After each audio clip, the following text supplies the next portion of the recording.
இயேசுவின் குரல் ஊழியம் வழங்கும் அனுதின மன்னா. நல்ல கோதுமை மணி ஆகிய நாதர் இயேசு கிறிஸ்துவின் நாமத்தினாலே உங்கள் அனைவருக்கும் எனது அன்பின் நல்வாழ்த்துக்கள். இந்த அருமையான நல்ல நாளிலே அவனுடைய சமூகத்திலே அருமையான தேவனுடைய பிள்ளைகளே, தனித்து என்கிற தலைப்பிலே மீண்டுமாக ஆறாவதாக கோதுமை மணி, தனித்திருக்கக்கூடிய ஒரு கோதுமை மணியை குறித்து வேதம் சொல்லுகிறது.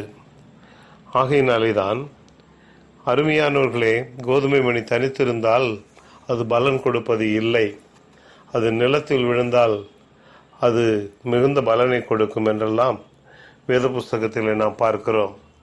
இதைத்தான் வேத புஸ்தகத்தில் யோவான் எழுதின சுவிசேஷம் 12:24 கோதுமை மணி தனித்து இருந்ததே ஆகில் அது பலன் கொடுப்பது இல்லை, அது நிலத்தில் விழுந்து செத்ததே ஆகில் மிகுந்த பலனை கொடுக்கும் என்று இயேசு கிறிஸ்து மிக அருமையை சொன்னார். ஆம் அருமையானவர்களே, கோதுமை மணி என்பது ஆண்டுடைய வார்த்தை. அது நம்முடைய மனுஷனாகிய நமக்குள் அது உள்ளே சென்று அது செத்து மிகுந்த பலனை கொடுக்கிறது. அதே போல இந்த கோதுமை மணியை குறித்து நாம் பார்க்கின்ற பொழுது ஏசாயா 28:25 நிலத்தை உழுது கோதுமையை விதைப்பார்கள் என்று நாம் பார்க்கிறோம். நிலத்தை உழுது கோதுமை விதைப்பார்கள். நிலம், இருதயமாகிய நிலத்தை உழுது அதிலே கோதுமை விதையாகிய வேத வசனத்தை விதைக்கும் பொழுது அது மிகுந்த பலனை கொடுக்கும். ஆகையினாலே தான் யாத்ராகமம் 9:32 கோதுமை கதிர்விடாது இருந்தால் அது கருகி போகும் என்றெல்லாம் வேதத்தில் தெளிவாய் பார்க்கிறோம். ஆகையினாலே தான் இந்த கோதுமையை குறித்து வேதம் இன்னும் அருமையை சொல்லுகிறது. உபாகமம் 32:14 கோதுமையை போல் ஒரு கொழுப்பான சாப்பாடு எதுவும் இல்லை. ஆகையினால் கோதுமை ஒரு சத்தான சாப்பாடு. அதே போல கோதுமை மணி எப்படி சத்தான சாப்பாடோ அதே போல ஒரு தேவனுடைய பிள்ளைகளுக்கு, ஒரு விசுவாசிக்கு, அருமையானவர்களே, இந்த கோதுமை மணியாகிய தேவனுடைய வசனம் ஒரு சத்தான சாப்பாடு. ஏனென்றால் அவர்கள் களைத்து போயிருக்கிற பொழுது, விடாய்த்து போயிருக்கிற பொழுது, சோழ்ந்து போயிருக்கிற பொழுது சத்துவத்தை கொடுக்கிறது போல வேத வசனமும் நமக்கு சோர்ந்து போயிருக்கிற வேளையில் அது சத்துவத்தையும் பலத்தையும் நமக்கு கொடுக்கிறது. 2 சாமுவேலின் புஸ்தகம் 17:28 கோதுமையை தாவீதுக்கு கொடுத்தார்கள் என்று நாம் பார்க்கிறோம். எஸ்ராவின் புஸ்தகம் 7:21 கோதுமையை எஸ்ராவிற்கு கொடுத்தார்கள் என்று நாம் பார்க்கிறோம். ஆகையினாலே தான் இந்த கோதுமை எதற்குரியது என்று நாம் பார்க்கும் பொழுது 2 நாளாகவும் 21:23 கோதுமை போஜன பலிக்குரியது என்று நாம் பார்க்கிறோம். ஆகையால் போஜன பலி என்பது அருமையானவர்களை நாம் சாப்பிட்டு புசித்து நம் பலனடைந்து எழும்புவது போல இந்த கர்த்தருடைய வசனத்தை நாம் கேட்டு புது பலனடைந்து கழுகுகளைப் போல செட்டைகள் எடுத்து எழும்புவதற்காக.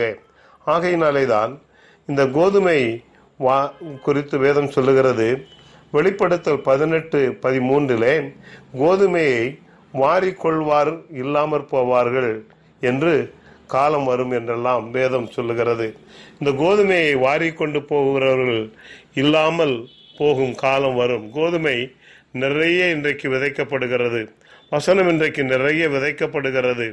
ஆனால் அதை கேட்டு அதன்படி செய்கிறவர்கள் இன்றைக்கு மிகவும் சுருக்கமாய் இருப்பதினாலே தான் உலகத்திலே பாவம், சாபம், வியாதி, வேதனை, வருத்தம், திகைத்து திடுக்கிடத்தக்க சம்பவங்கள், சோதனைகள், வேதனைகள், விபத்துகள், கொலைகள், கொள்ளைகள், விபச்சாரங்கள், வேசித்தனங்கள் இவைகளெல்லாம் சம்பவிக்கிறது. இந்த வேதவசனமாகிய கோதுமை மணி நல்ல நிலமாகிய இருதயத்தில் இருந்திருந்தால் நிச்சயமாகவே இப்படிப்பட்ட சம்பவங்கள் சம்பவிப்பதற்கு வழி இல்லை. ஆகையினாலேதான் அருமையானவர்களே, வேத புஸ்தகத்தில் நாம் பார்க்கும் பொழுது யோவேல் தீர்க்கதரிசியின் புஸ்தகம் 1வது அதிகாரம் 11வது வசனத்திலே கோதுமை இல்லாமற் போயிற்று என்று அலறுவார்கள். கர்த்தருடைய வசனம் கேட்க கிடைக்காத பஞ்சம் வரும் காலம். ஆம், நல்ல நிலத்திலே, நல்ல நிலமாகிய இருதயத்திலே அந்த கோதுமை மணி இல்லாவிட்டால் அருமையானவர்களே, எப்படி கர்த்தருடைய வசனம் கேட்க கிடைக்காத ஒரு பஞ்சம் காலம் வரும் அந்தி கிறிஸ்துவின் காலத்திலே. அப்படிப்பட்ட ஒரு நாட்களிலே ஜனங்கள் அலறுவார்கள் என்று வேதம் தெளிவாய் சொல்லுகிறது. ஆனால் இந்த கோதுமைக்குள்ளே எப்படி பார்க்கிற பொழுது மத்தேயு 13:25 கோதுமைக்குள் சத்துரு களைகளை விதைத்து விடுகிறான். ஆம், இன்றைக்கு இந்த கோதுமைக்குள்ளே களைகளை விதைத்து விடுகிறான். பொய்யான உபதேசங்கள், துரு உபதேசங்கள், வசனத்துக்கு புறம்பான ஆலோசனைகள், இப்படியாக அருமையானவர்களை கொடுத்து ஜனங்களை திசை திருப்பி கொண்டு போய் விடுகிறான். ஆகையினாலேதான் அருமையான தேவனுடைய பிள்ளைகளே, வேத புஸ்தகத்தை நாம் கண்ணோக்குகிற பொழுது லூக்கா எழுதின சுவிசேஷம் 22:31 கோதுமையை சுலகில் புடைக்கிறது போல நான் உங்களை புடைக்கப் போகிறேன் என்று மிக அருமையாய் சொல்லுகிறார். ஆம், ஆண்டவர் அருமையானவர்களை கோதுமையையும் பதரையும் விட்டு தனியே பிரித்தெடுக்க போகிறார். விசுவாசியையும் அவிசுவாசியையும் தனித்தனியே பிரித்தெடுக்க போகிறார். ஆகையினாலே அப்படிப்பட்ட ஒரு காலம் வருகிறது. அருமையான விசுவாசியே, நீ அவிசுவாசியோடு ஐக்கியம் கொள்ளாமல் விசுவாசியோடு ஐக்கியம் கொண்டு இயேசுவோடு ஐக்கியம் கொண்டு அவருடைய வசனமாகிய கோதுமை மணிக்கு உன் உள்ளத்துக்குள்ள இடம் கொடுப்பாயானால் அருமையானவர்களை நிச்சயமாகவே இந்த மணியானது என்ன செய்யப்படும் என்று நாம் பார்க்கிற பொழுது மத்தேயு 13:30 கோதுமையை களஞ்சியத்திலே சேர்ப்பார்கள் என்று வேதம் தெளிவாய் சொல்லுகிறது. களஞ்சியம் என்பது பரலோகம், அது பாதுகாப்பானது. ஆகையினாலே இந்த உலகத்திலே அருமையான தேவனுடைய பிள்ளைகளே, எப்படி நாம் அழிவுக்குட்பட்டவர்களாய் இராதபடிக்கு நாம் ஆவிக்குரியவர்களாய் நடந்து கொள்வோமானால் நல்ல களஞ்சியத்திலே நல்ல மணிகளை சேர்ப்பது போல ஆண்டவர் நம்மை பரலோகத்திலே சேர்க்க உண்மை உள்ளவராய் இருக்கிறார். ஆகையினாலேதான் எரேமியா தீர்க்கதரிசியின் புஸ்தகம் 31வது அதிகாரம் 12வது வசனத்திலே கர்த்தர் அருளும் கோதுமை நன்மையானதை தரும் என்று வேதத்திலே பார்க்கிறோம். ஆகையினாலே கர்த்தர் அருளும் கோதுமை நன்மையை தரக்கூடியது. கர்த்தர் அருளக்கூடிய அந்த கோதுமை மணி நன்மையை நம்முடைய வாழ்க்கையில தரக்கூடியது, தீமையை தரக்கூடியது அல்ல. இந்த வேத வசனம் தீமையை தரக்கூடியது அல்ல.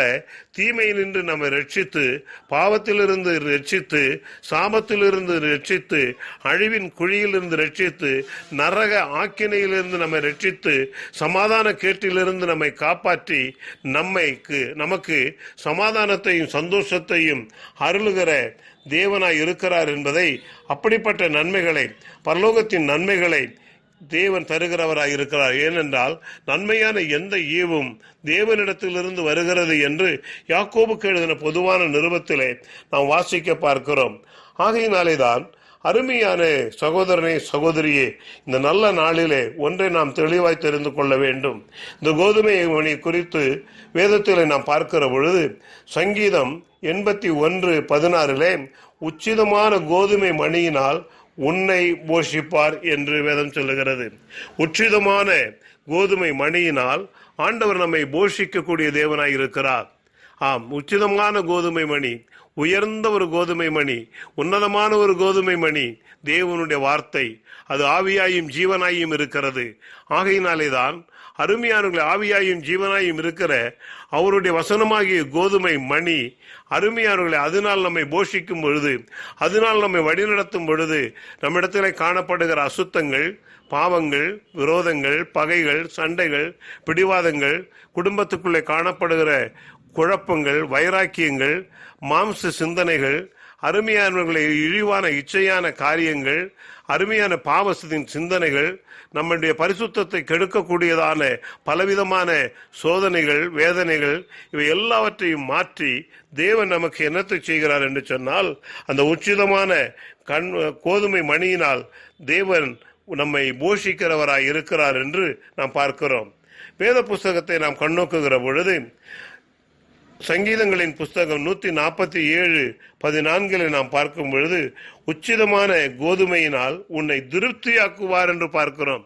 இன்றைக்கு எப்பக்கத்திலேயும் மனுஷனுக்கு திருப்தி இல்லை, திருப்தியற்ற ஒரு வாழ்க்கை. எவ்வளவு பணம் இருந்தாலும் திருப்தி இல்லை, எவ்வளவு ஆஸ்தி இருந்தாலும் திருப்தி இல்லை, எவ்வளவு அழகுள்ள மனைவி இருந்தாலும் திருப்தி இல்லை, அருமையானவர்களே எவ்வளவு நல்ல குடும்பம் இருந்தாலும் திருப்தி இல்லை, பெரிய தொழில் நிறுவனங்கள் இருந்தாலும் திருப்தி இல்லை, அருமையானவர்களே நிறைய பணம் நம்முடைய வாழ்க்கையில் இருந்தாலும் திருப்தி இல்லை. காரணம் என்னவென்று சொன்னால், அவை எல்லாம் உலகத்துக்குரியது.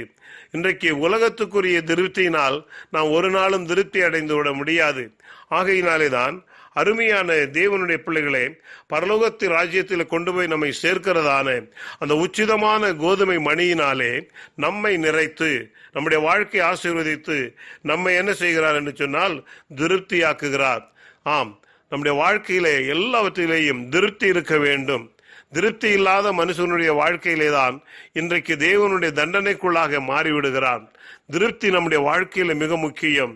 ஆண்டவரே, கொஞ்சத்திலே உண்மையுள்ளவனை அவர் அநேகத்தில் அதிபதியாய் வைப்பேர் என்று சொல்லுகிறார்.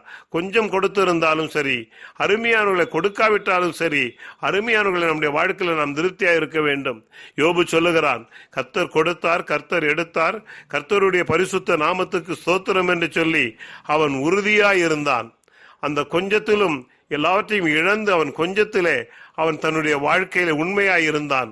அதனாலே தான் அவன் இழந்த யாவையும் யோபுவுக்கு இரட்டத்தனையாய் தேவன் தந்தருளி ஆசீர்வதித்தார்.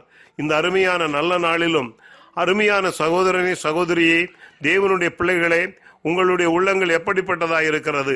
உங்களுடைய எண்ணங்கள் எப்படிப்பட்டதாய் இருக்கிறது? உங்களுடைய பார்வைகள் எப்படிப்பட்டதாய் இருக்கிறது? உங்கள் நடை, உடை, பாவனை, செய்கைகள், பேச்சுகள், சிந்தனைகள், செய்கைகள், இவையெல்லாம் எதிர்பார்ப்புகள் எல்லாம் எப்படி இருக்கிறது என்று உங்களை நீங்களே நிதானித்து ஆராய்ந்து பார்த்தால் நீங்கள் நியாயம் தீர்க்கப்பட வேண்டிய அவசியம் இல்லை. நம்மை நாமே நிதானித்து பார்த்தால் நாம் நியாயம் தீர்க்கப்படும் என்று வேதம் சொல்லுகிறது. ஆகையினாலேதான் இந்த அருமையான நல்ல நாளிலே அருமையான தேவனுடைய பிள்ளைகளே, அப்படியாக நம்முடைய வாழ்க்கையிலே ஜீவியத்திலே நம்முடைய மிக முக்கியமான ஒன்று என்று சொன்னால், உணர்வில்லாத அவர்களுடைய இருதயம் இருளடைந்தது என்று ரோமர் 1:21 பார்க்கிறோம். உணர்வில்லாத இருதயம் இல்லாதவர்களால் நாம் காணப்படாதபடி தேவனுடைய வசனமாகிய கோதுமை மணியினால் உணர்வுள்ள இருதயம் உடையவர்களாய் நம்முடைய வாழ்க்கையை மாற்றி, ஜீவியத்தை மாற்றி, கிறிஸ்து இயேசுவில் இருந்த அந்த பரிசுத்த சிந்தையை நாம் பெற்றுக்கொண்டு பரிசுத்தத்தோடு கூட அவரை தரிசித்து அவரை நோக்கி பார்த்து நாம் பிரகாசம் அடைவோம். கர்த்தர் உங்களை ஆசீர்வதிப்பாராக. ஆமேன், ஆமேன். நாம் அப்படியே கண்களை மூடி செபிப்போம். எங்கள் பரலோக பிதாவே, உம்முடைய மகத்துவம் உள்ள கரத்திலே உம்முடைய பிள்ளைகளை நாங்கள் ஒப்புக் கொடுக்கிறோம். உச்சிதமான கண்மலையின் தேனினால் திருப்தியாக்குகிறவர், போஷிக்கிறவர்.